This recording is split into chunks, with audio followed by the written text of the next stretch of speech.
হক্কানি ফিরেরা শুধু মুরিদ নিয়ে সীমাবদ্ধ নয়, মাদ্রাসা প্রতিষ্ঠা করাই তাদের একমাত্র মিশন। কক্সবাজার জেলাধীন মহেশখালী উপজেলার অন্তর্গত চতুর্দিকে সাগর দ্বারা বেষ্টিত বঙ্গোপসাগরের তীর ঘেঁষে বিস্তীর্ণ জনপদ মাথারবাড়ি ইউনিয়ন।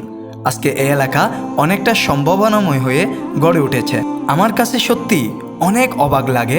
আজ থেকে ২০ বছর আগে ২০০৪ সালে হুজুর আল্লামা রাহনুমায়ে শরীয়ত ফিরে তরিকত মুর্শিদে বরহক আল্লামা তাহের শাহ মাদ্দাজিল্লুহুল আলী সুদূর পাকিস্তান থেকে এসে কক্সবাজার সফরে আসে। ওখান থেকে নদী পথে স্টিপ বোটে করে এই দ্বীপে এসে মাদ্রাসার ভিত্তিপ্রস্তর স্থাপন করেন। আসসালামু আলাইকুম রহমতুল্লাহ, সবাই কেমন আছেন? আজকে আমরা এখানে দাঁড়িয়ে আছি, এটা হলো শ্রীকুট শরীফের একটা বাগান।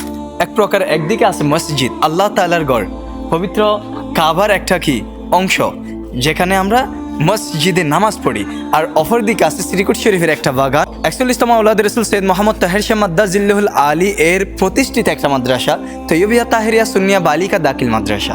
এখানে হাজারের অধিক ছাত্রছাত্রী পড়াশোনা। ২০০৪ সালে আমার আওলাদ রাসূল হুজুর এসে এখানে তার পদদুলিতে দন্য হয়ে আমার মাদ্রাসাটা এখানে প্রতিষ্ঠিত হয়েছে। তো প্রিয় দিনী ভাইয়েরা, আজকে আপনাদেরকে দেখাতে চলেছি আমাদের মাদ্রাসায় তৈয়বিয়া তাহেরিয়া সুন্নিয়া বালিকা দাখিল মাদ্রাসা।